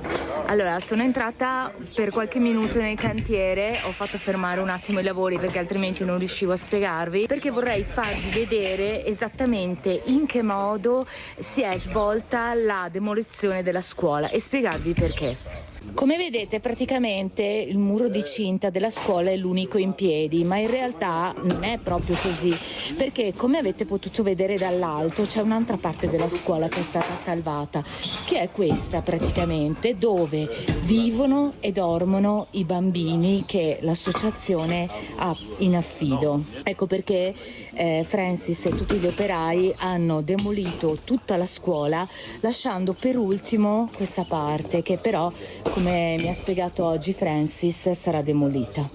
Come quindi vi abbiamo raccontato tante volte, questa scuola, come lo sarà anche la prossima del resto, non è solo una scuola, ma è casa, è famiglia, è vita, è possibilità, è futuro per questi ragazzi. For now we are clearing the space compound. Then after that we want to use it in measuring the classes. We see their background. There's a playing ground. We make it clear as quickly as possible, as we can. Thank you.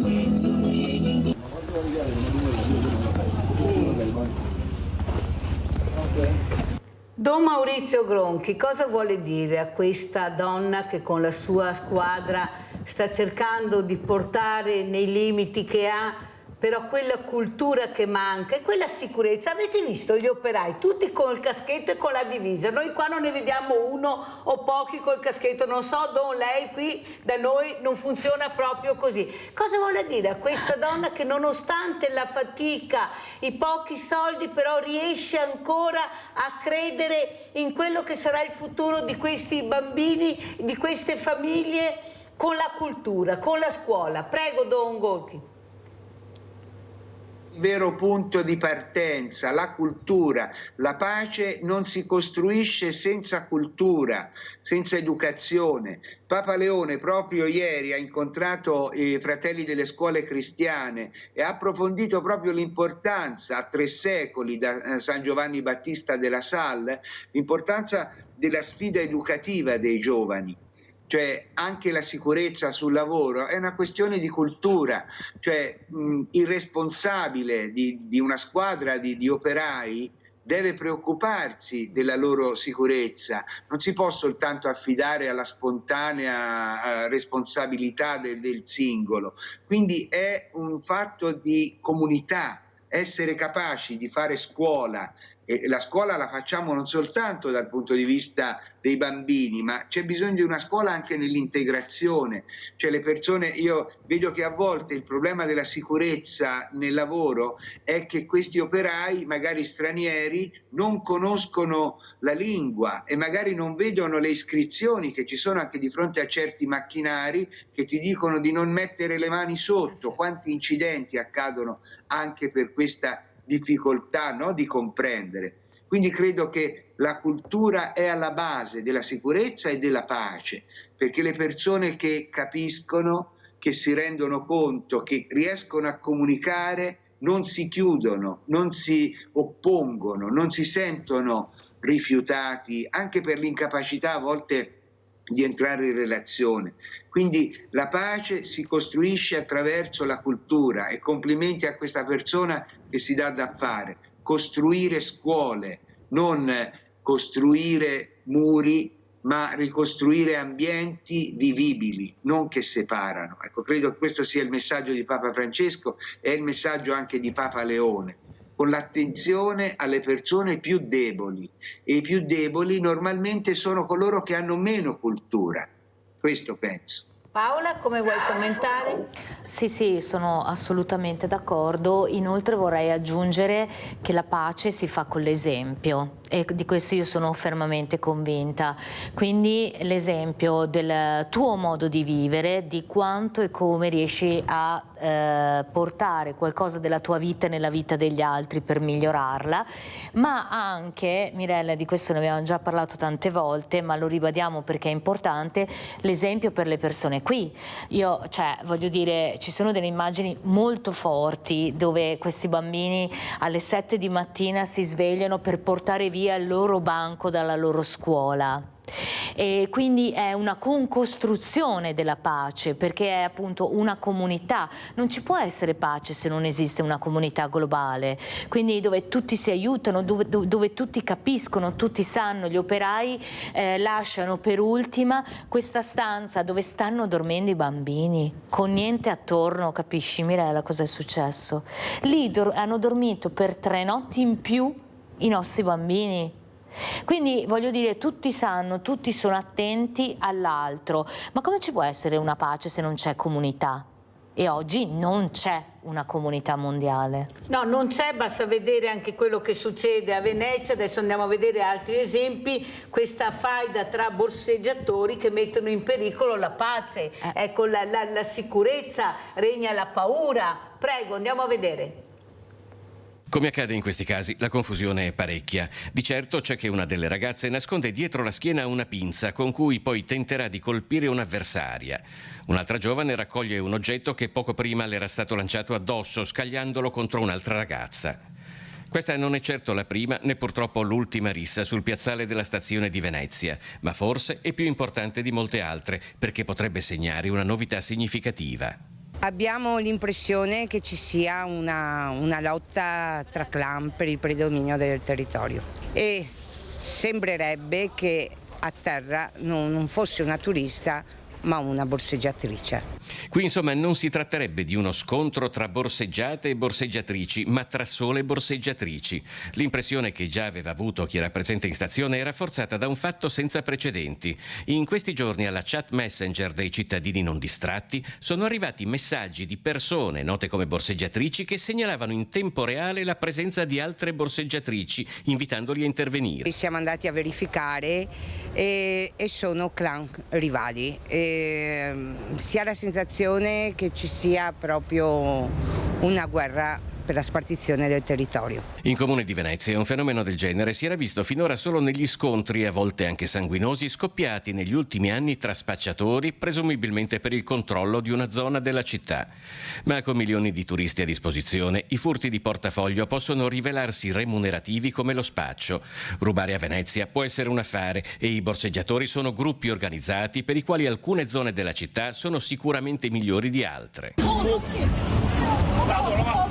Questi orientali sono stati abbastanza attenti da scoprire in tempo un borseggiatore che poi è sceso dal ponte dell'Accademia con una velocità da prestazione olimpica. A Piazzale Roma una spaesata coppia di americani è invece appena stata alleggerita di 100 euro da due finti portabagagli che gli avevano fatto credere che nel prezzo fosse compreso anche il viaggio in taxi. Per gli amanti del gioco d'azzardo ci si può trasferire sul Ponte degli Scalzi a regalare soldi ai gruppi che praticano l'intramontabile truffa delle 3 scatolette. Venerdì, sabato e domenica il copione si ripete con un'aggiunta. Accanto a queste situazioni che avvengono nella totale impunità, nella totale serenità e alla luce del sole, 1 metro più in là ci sono gli steward che fermano le persone, non per sapere se sono in regola con l'attività che stanno svolgendo, ma se sono in regola col contributo di accesso. È una cosa veramente paradossale e assurda. Ora, ieri ci è stato detto che in stazione sono transitate più o meno assieme 24 borseggiatrici con al seguito minori e addirittura i mariti. Facciamo una domanda ai giudici, che secondo loro che cos'è? Una gita turistica o un'associazione a delinquere?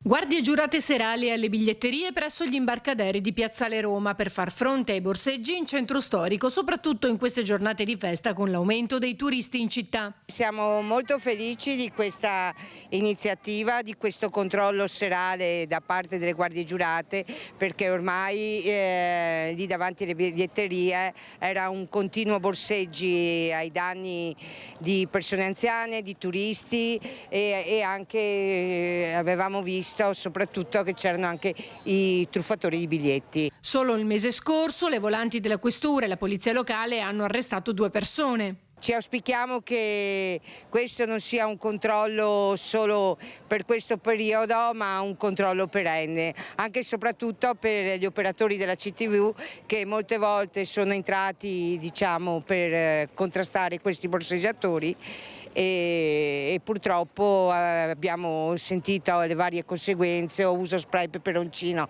da parte di questi borseggiatori o aggressione. Intanto, dopo l'intenso weekend pasquale, la città si prepara ad affrontarne un altro. L'organizzazione è stata oggetto del Comitato Provinciale per l'Ordine Pubblico e la Sicurezza a Cacorner. Sarà una celebrazione, non una festa, ha detto il prefetto d'Arcopellos, dato il momento di lutto nazionale per la morte di Papa Francesco.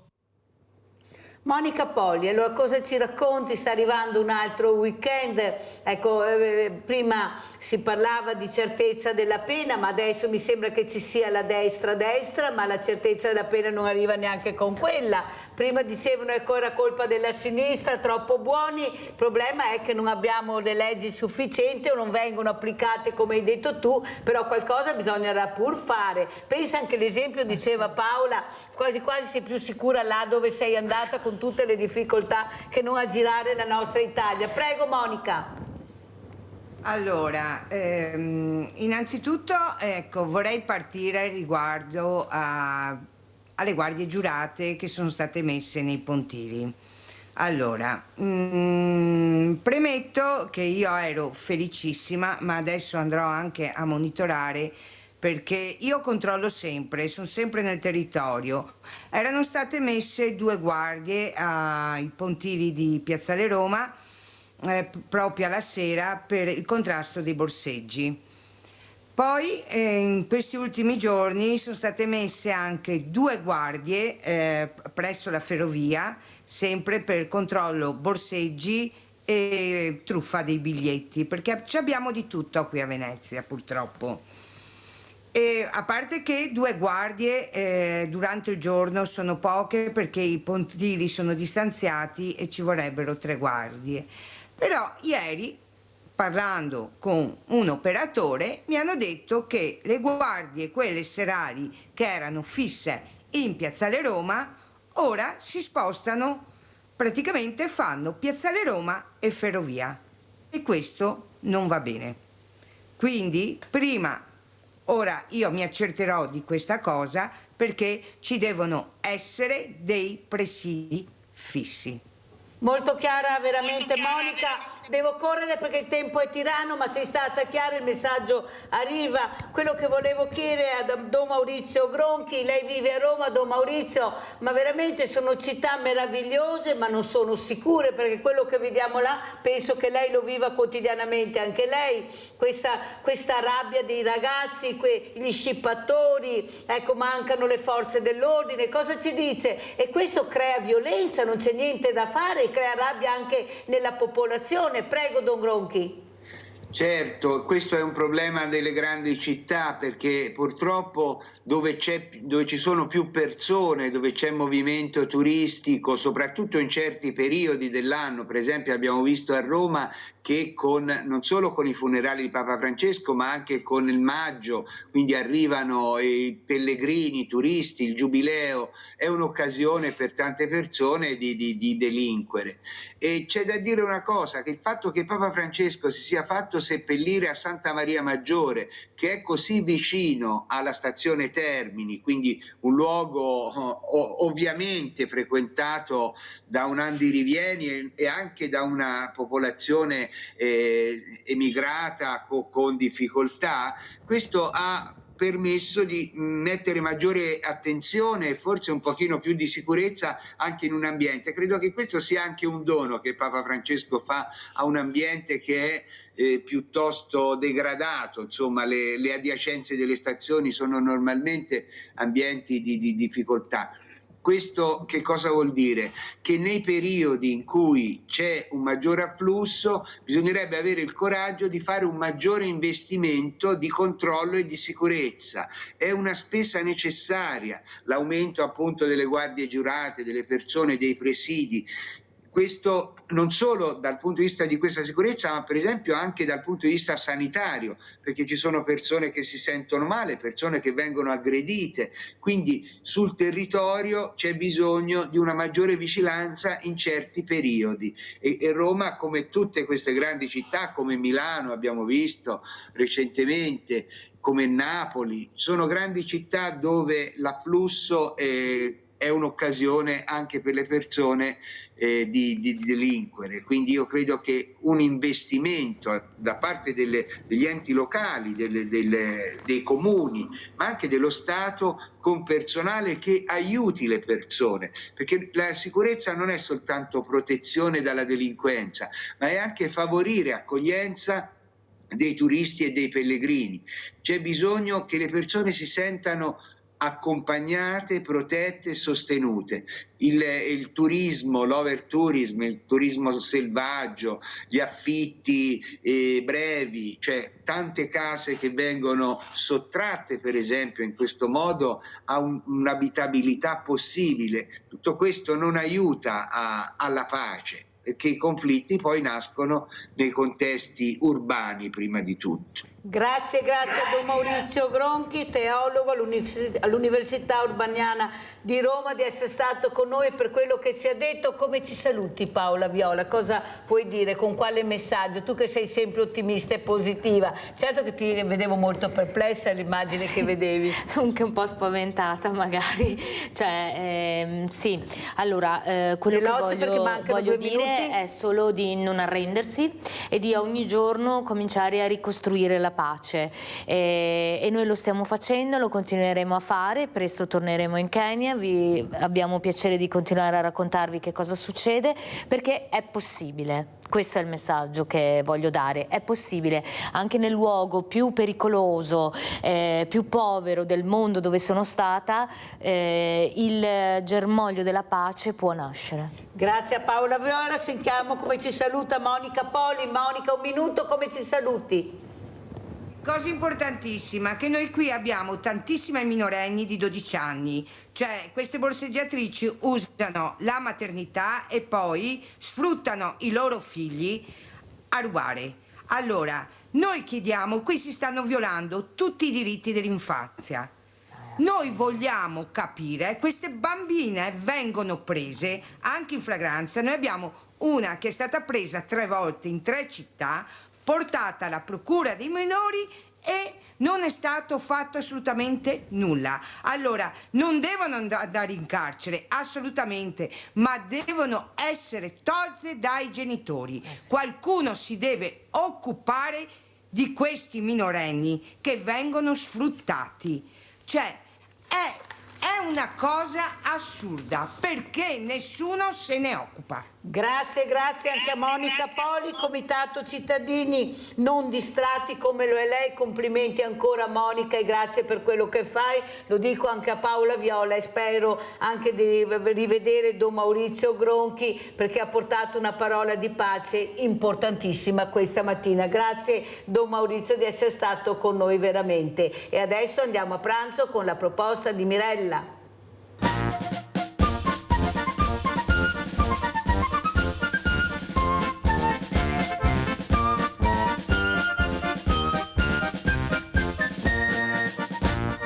Bene, oggi vorrei farvi vedere un piccolo dessert veloce e di stagione. Siamo in periodo di arance, abbiamo delle bellissime arance che ci arrivano dal sud dell'Italia e con queste arance vorremmo fare insieme a voi un'insalata di arance al Grand Marnier da servire con una pallina di gelato alla crema.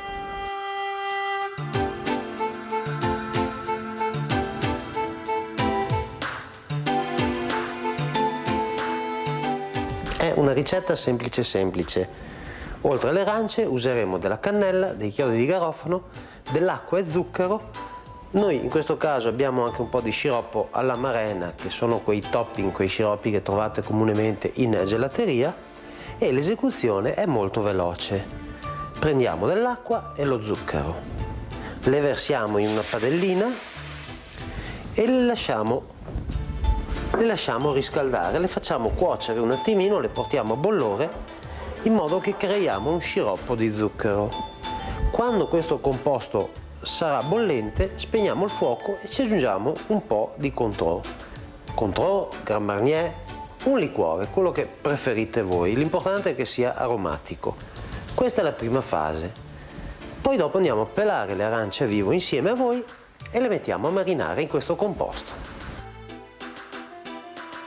Mentre il nostro sciroppo si sta preparando, noi prendiamo le arance, gli tagliamo via i due lati e con un coltello ben affilato andiamo a pelarle a vivo. Praticamente gli togliamo la buccia e tutto il bordo bianco che esse contengono, che esse hanno.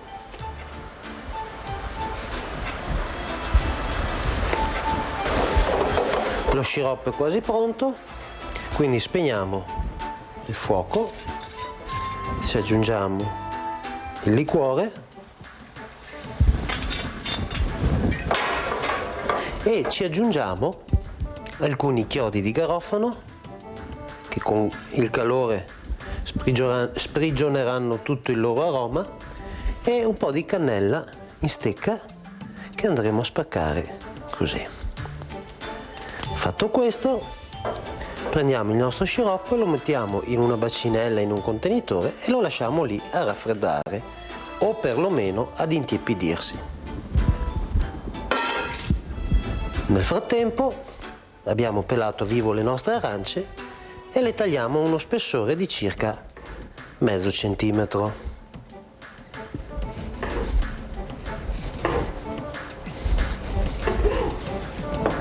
Ecco qui, quando lo sciroppo sarà tiepido, le immergeremo nello sciroppo e le lasceremo marinare per 5-6 ore. Otterremo questo, uno sciroppo che sia leggermente addensato e delle fettine di arancia che hanno lasciato un po' del loro colore, ma soprattutto il loro profumo alla concia che abbiamo preparato.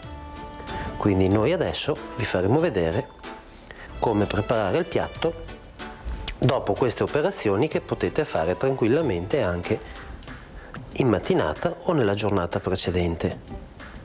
Ecco le nostre fettine, andiamo a preparare l'insalatina di arance. Le disponiamo a spina di pesce nel piatto che abbiamo deciso di usare.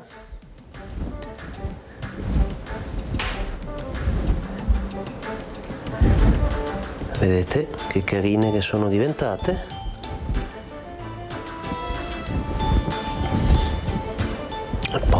quando abbiamo fatto questo giro di arance, gli mettiamo al centro una bella pallina di gelato, che può essere alla crema o a seconda dei gusti che voi avete, che preferite.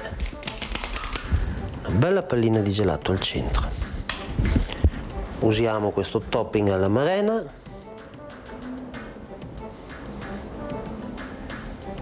lo versiamo così. Se volete per decorazione potete usare 2 chiodi di garofano e un po' di cannella attorno, che bene o male sprigiona un po' di aroma, e chiudiamo con una bella spruzzata di zucchero a velo